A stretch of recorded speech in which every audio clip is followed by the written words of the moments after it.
Narsapur municipal కార్యాలయం వద్ద BJP కౌన్సిలర్లు సమావేశం నిర్వహించారు. మాజీ మున్సిపల్ చైర్మన్ మురళీ యాదవ్ పై బీఆర్ఎస్ కౌన్సిలర్లు చేసిన ఆరోపణలు వారు తీవ్రంగా ఖండించారు. నర్సాపూర్ మున్సిపల్ అభివృద్ధి కోసం మురళీ యాదవ్ ఎంతగానో కృషి చేశారని, ఆయనపై రాజకీయంగా కక్ష కట్టి ఆరోపణలు చేస్తున్నారని ఆరోపించారు. అలాంటి ఆరోపణలు చేస్తే ఊరుకునేదే లేదని హెచ్చరించారు. భారతీయ జనతా పార్టీని 2,800 ఓట్ల నుంచి 22,800 ఓట్లకు తీసుకొచ్చినామని చెప్పి ఈరోజు బీఆర్ఎస్ నాయకులు గమనించుకోవాలి. నర్సాపూర్ పట్టణం లోపల ఓట్లు పడలేవంటారు, కానీ నేను నర్సాపూర్ పట్టణానికి మున్సిపల్ చైర్మన్ గారు కానీ నర్సాపూర్ బీజేపీ కౌన్సిలర్ కానీ ఎక్కడ టైం ఇవ్వకపోవడం కారణం చేత కొద్దిగా ఓట్లు మాకు పడలేవు. మాకు సర్పంచ్ లేరు, మాకు ఎంపీటీసీ లేరు, మాకు ప్రజాప్రతినిధి లేకున్నా సరే మేము మిలిటరీ లోపల సైనికులు ఏ విధంగా పోరాటం చేస్తారో ఆ విధంగా పోరాటం చేసి ఈరోజు మా యొక్క ఓటు బ్యాంకుని 22,200 ఓట్ల నుంచి 22,000 ఓట్లకు తెచ్చుకున్నాం అని బీఆర్ఎస్ నాయకులు గుర్తుంచుకోవాలి. ఇక అది పోతే ఎన్నికల తర్వాత బీఆర్ఎస్ నాయకులు అధికారం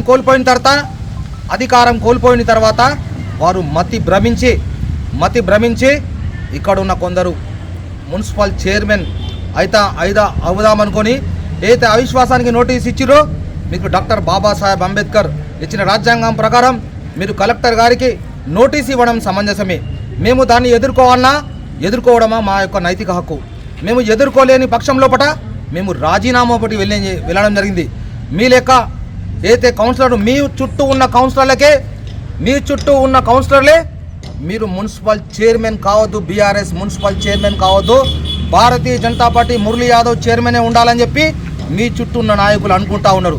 కానీ గత్యంతరం లేని పరిస్థితి లోపల హరీష్ రావు గారు, మదన్ రెడ్డి గారు, సునీతారెడ్డి గారు ఒత్తిడి కారణం చేతనే ఈరోజు వాళ్ళు ఆత్మ మా దగ్గర ఉంది, శరీరం మాత్రమే మీ దగ్గర ఉందని గమనించుకోవాలని చెప్పి చెప్తా ఉన్నాం. అయితే అశోక్ గౌడ్ గారు నిన్న ప్రెస్ మీట్ లోపల చెప్పడం జరిగింది. ఈరోజు నర్సాపూర్ మున్సిపల్ చైర్మన్ పైన ఏదైతే నిరాధారమైన ఆరోపణలు బీఆర్ఎస్ పార్టీలు చేశారో అది కరెక్ట్ కాదు.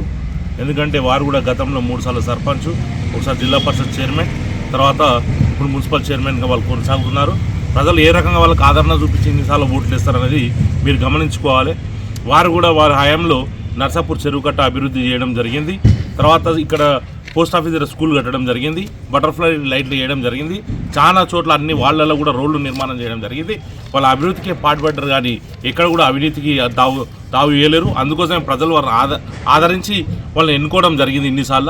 వాళ్ళు ఇన్ని సంవత్సరాలు కూడా ప్రజాక్షేత్రంలో ఉన్నారంటే వాళ్ళు మంచితనంతో ఉన్నారు. కానీ ఈరోజు నిరాధారమైన ఆరోపణలు చేసి ఇష్టం వచ్చినట్టు మాట్లాడడం సరికాదని చెప్పి తెలియజేసుకుంటాం.